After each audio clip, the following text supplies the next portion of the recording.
불교 강좌 부처님의 향기를 느껴보는 이 시간, 한국명상원 묘원법사와 함께 붓다의 수행법 윗바사나에 대해서 배웁니다.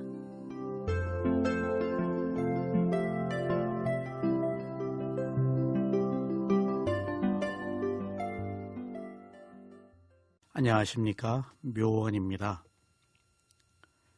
상대의 잘못을 미워하지 말고 오히려 연민의 정을 보내십시오. 상대가 몰라서 그런 것입니다. 상대를 미워하는 것은 나도 모르기 때문에 그렇게 합니다. 상대가 모르기 때문에 한 일을 가지고 내가 미워한다면 공연히 상대의 과보를 떠맡아서 불필요한 짐을 지는 것입니다. 이것은 나에게도 이익이 없으며 상대에게도 이익을 주지 못합니다.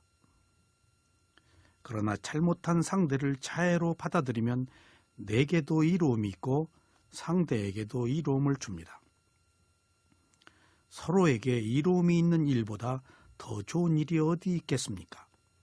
이제 생각으로 상대에게 연민을 보내지 말고 실제로 진심으로 상대에게 연민의 정을 보내야 하겠습니다. 이것이 수행입니다. 수행자 여러분, 지금부터 인식할 수 있는 마음과 인식할 수 없는 마음에 대해서 말씀드리겠습니다. 마음은 인식할 수 있는 마음이 있고 인식할 수 없는 마음이 있습니다.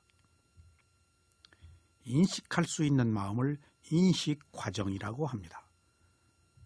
그리고 인식할 수 없는 마음을 키를 벗어남이라고 합니다. 이는 인식하는 과정을 벗어난 마음이라는 뜻입니다.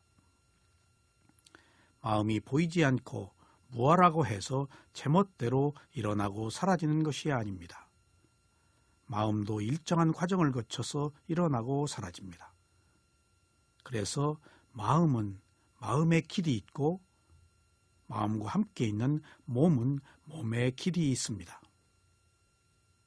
우리가 마음을 모르기 때문에 초월적인 존재가 모든 것을 만들고 우리는 그 힘의 지배를 받는 것으로 알고 있습니다. 부처님께서 지혜로 마음을 보니 전혀 그렇지 않다는 것을 아셨습니다. 마음은 일정한 질서에 의해서 일어나고 사라지면서 원인과 결과의 지배를 받는 것을 부처님께서 아신 것입니다. 여기에 자아가 있는 것이 아니고 단지 원인과 결과라는 조건만 있습니다. 그래서 마음의 종류가 많고 서로 결합하는 마음과 마음의 작용이 많아서 복잡해 보이지만 사실 내용은 하나입니다. 지금 우리가 계속해서 마음 공부를 하는 것은 마음의 실질을 알아야 무아를 알 수 있기 때문입니다. 마음의 실질을 알아야 하는 이유는 단 하나입니다. 무아를 알아야 비로소 욕망과 집착이 끊어져 자유를 얻을 수 있기 때문입니다. 이 무아를 알기 위해서 여러 가지의 분석을 하고 실천적 수행을 하는 것입니다. 생각으로만 알아서는 집착을 끊을 수 없기 때문에 이러한 이론적 이해와 더불어 수행을 해야 합니다. 자기가 몸소 체험해서 얻은 지혜라야 무아를 알아서 집착을 여의고 그리고 번뇌를 극복할 수 있습니다. 첫째, 인식할 수 있는 마음에 대해서 말씀드리겠습니다. 인식할 수 있는 마음은 욕계, 색계, 무색계, 출세관계의 모든 마음입니다. 마음은 대상을 아는 것으로는 하나이지만 이상 크게 분류한 네 개의 세계 중에서 일어나는 곳에 따라서 다르게 분류합니다. 또 일어난 곳의 마음의 상태에 따라서 전부 89가지 되는 121가지가 있습니다. 마음은 대상을 안다고 해서 마음이라고 했는데 이때의 마음은 모두 대상이 있어서 일어납니다. 그리고 일어난 대상을 마음이 압니다. 그래서 이때의 마음은 모두 인식할 수 있는 마음입니다.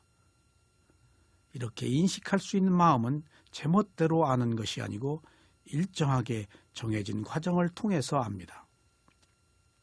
이 기준은 다음과 같습니다. 이러한 기준을 알아야 마음을 제대로 이해할 수 있습니다. 그리고 이렇게 알아야 비로소 궁극의 진리인 무아를 알 수 있습니다. 첫째, 마음은 반드시 대상을 갖습니다. 그래서 대상이 없으면 마음이 일어나지 않습니다. 그러므로 하나의 인식 과정은 모두 하나의 같은 대상을 가지고 일어납니다. 눈이 물질을 보고 아는 마음이 일어날 때도 대상이 없으면 마음이 일어나지 않고 또 마음이 없으면 볼 수도 없는 것입니다. 그래서 6가지 감각기관이 모두 똑같습니다. 감각기관과 감각 대상이 없으면 아는 마음이 일어나지 않습니다. 이것이 바로 원인과 결과입니다. 이렇게 일어난 마음은 일어나는 순간에 사라집니다.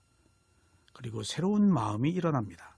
이것을 찰나생 찰나멸이라고 합니다. 이때 일어난 마음도 새로운 마음이고 대상도 역시 새로운 대상입니다. 그러므로 마음도 변하고 변한 마음이 새로 인식하기 때문에 대상도 같은 것이 아니고 새로운 대상입니다. 그래서 조금 전의 마음과 현재의 마음이 같은 마음이 아니고 현재의 마음이 조금 지난 뒤의 마음과 같은 마음이 아닙니다. 그래서 매 순간 변하는 새로운 마음밖에 없습니다. 둘째, 물질도 마음처럼 변합니다. 그러나 물질과 마음은 변하는 속도가 다릅니다. 물질이 한순간에 머물 때 마음은 16번 일어나서 머물고 소멸합니다. 이처럼 물질에도 수명이 있습니다. 어떤 물질이나 변하는데 일어남과 머무름과 소멸의 3가지 단계를 거칩니다. 이때 마음도 일어남과 머뭅과 소멸의 똑같은 과정을 거치는데 마음이 물질보다 16배가 빠릅니다. 셋째, 마음은 하나의 물질이 머물 때 16번 머무는데 물질이 일어나는 순간에는 지나간 잠재의식이라는 마음이 있기 때문에 전체를 포함하면 사실 17번 일어납니다. 물질이 일어나는 순간에 감각 기능들이 대상을 인식하기에 너무 미세하므로 이 순간에 잠재의식 하나를 인식하지 못하고 그냥 지나갑니다. 그래서 지나간 잠재의식이 있습니다. 그러므로 마음이 16배 빠른 것에 지나간 잠재의식 하나를 넣어서 17번이라고 말합니다. 수행자 여러분, 마음은 한 찰나간에 꾸테 떼테인이 일어납니다. 빨리어 꾸테 떼테인은 1000만 곱하기 10만이라는 숫자입니다. 그러므로 한 찰나간에 1000만 곱하기 10만이라는 마음이 일어나고 사라집니다. 사실 그 숫자란 상상을 하기 어려운 것들입니다. 그래서 선한 행동을 하면 그 숫자만큼 선한 행동을 하는 것입니다. 아울러 선하지 못한 행동을 하면 한 찰나간에 그 숫자만큼 선하지 못한 행동을 하는 것입니다. 전류가 흐를 때 하나의 전류가 흐르는 것이 아니고 최소의 미립자들이 진동하면서 전류가 흐릅니다. 이때 한순간의 진동의 숫자를 모두 헤아리기란 어려운 것이겠지만 마음은 전류가 흐르는 진동보다 훨씬 더 빠르게 진동하면서 일어나고 사라집니다. 마음은 빛이 번쩍하는 순간에도 수백만 가지의 생각이 일어나므로 한 찰나에 16번 일어나는 것은 사실 매우 짧은 순간입니다. 이처럼 마음은 빛의 속도보다 빠르게 일어나고 사라지는 순간적 정신 상태로 구성되어 있습니다. 이때 조건에 의해 빠르게 일어나서 사라져버리는 마음에 나라고 하는 자아는 없으며 내가 소유하는 그런 마음도 없습니다. 단지 원인과 결과에 따라서 흐르는 마음만 있습니다. 이것이 바로 무아입니다. 넷째, 물질이 한순간에 머무는 것에 비해 마음은 17번 일어나서 머물다 사라지는 과정을 거치는데, 이때 17번의 과정은 일정한 법칙에 따라서 진행됩니다. 이것을 빨리어로 찌타 니야마라고 하는데 마음의 결정이라는 뜻입니다. 이 말은 마음이 아무렇게나 진행되는 것이 아니고 정해진 법칙에 의해 항상 일정하게 진행되는 것을 말합니다. 마음은 비물질이라서 보이지 않기 때문에 누구도 분석하기가 어렵습니다. 그래서 해안이 없으면 마음을 이해할 수 없고 단지 상상할 수밖에 없습니다. 부처님께서 해안을 얻어 마음을 바라보니 이러한 과정이 있다는 것을 아셨습니다. 그러고 나서 얻은 인류사상 최고의 지혜인 무아를 아신 것입니다. 사실 이 무아는 역대 모든 부처님께서 발견하신 진리입니다. 그래서 무아가 없으면 해탈이 없습니다. 그러나 인류는 누구도 마음이 무엇인지를 모르기 때문에 무지 속에서 헤매야 했습니다. 마음이 항상하는 줄 알아서 초월적 존재를 상상하게 되었고, 그것이 나의 마음이라고 알아서 탐욕과 성냄과 어리석음의 노예로 산 것입니다. 항상하는 마음은 변하지 않고 영원한 줄 알아서 치나가 있다고 합니다. 그러나 항상하지 않고 매 순간 변하는 마음이라고 알면 무아를 알아서 집착을 여의고 해탈의 자유를 얻습니다. 수행자 여러분, 마음은 수명이 있습니다. 이것을 심찰나라고 합니다. 이 마음은 워낙 빠르기 때문에 감지하기가 어렵습니다. 마음이 한순간에 머무는 것이 빛이 한순간에 머무는 것의 100만 분의 1보다 짧다고 합니다. 이 말을 바꾸어서 말하면 마음의 속도는 빛의 100만 분의 1보다 빠르게 일어나서 사라진다는 것입니다. 그리고 이렇게 빠르게 일어나서 사라지는 마음에도 다시 한순간에 17번의 일정한 과정을 거치면서 대상을 인식합니다. 그러면 물질이 한순간에 일어나고 사라질 때 마음은 어떻게 17번 진행되는지 살펴보겠습니다. 그러므로 다음은 마음이 대상을 인식하는 기본적 단면을 보는 것입니다. 먼저 잠재의식이 흐르고 있는 상태에서 시작이 됩니다. 1번, 지나간 잠재의식이 일어납니다. 2번, 잠재의식이 동요합니다. 3번, 잠재의식이 끊어집니다. 4번, 오문천향이 일어납니다. 5번, 오식이 일어납니다.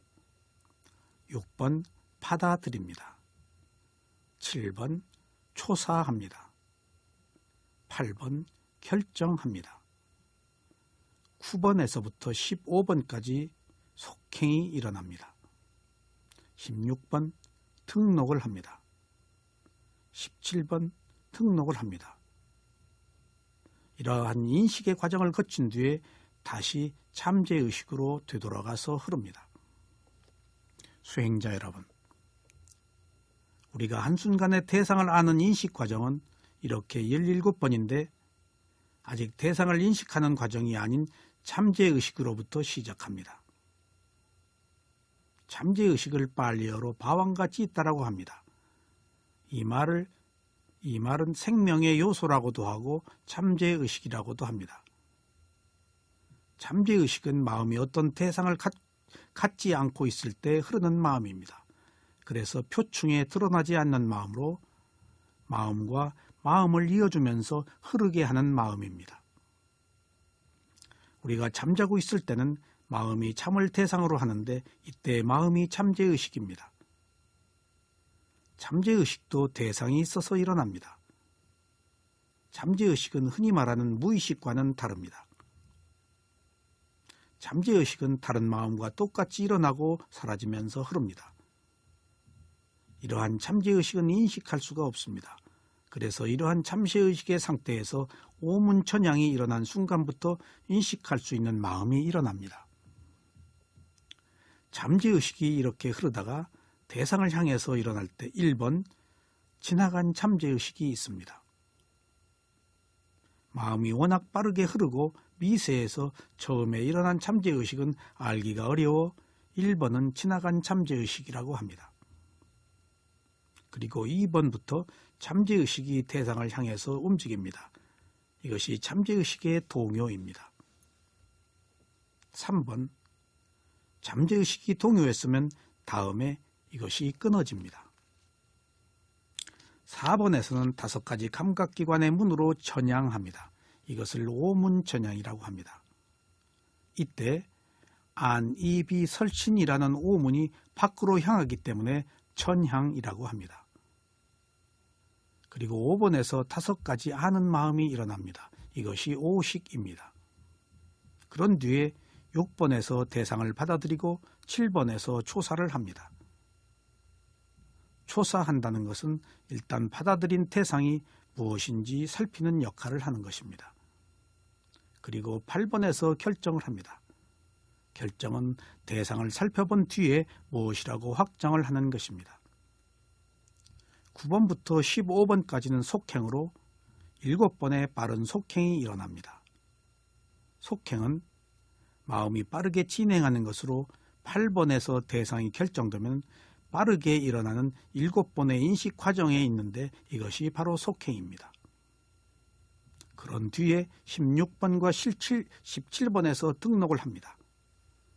등록은 아는 마음이 대상을 갖는 것을 말합니다. 앞서 일어난 속행이 갖고 있는 마음을 다시 아는 마음이 받아들여서 갖는 것입니다. 그래서 등록이라는 것은 무엇이라고 아는 마음이 일어난 것입니다. 이때 하나만 아는 마음이 일어나지 않고 2번이나 아는 마음이 일어납니다. 이때 등록은 쉬는 마음이며 가라앉히는 마음입니다.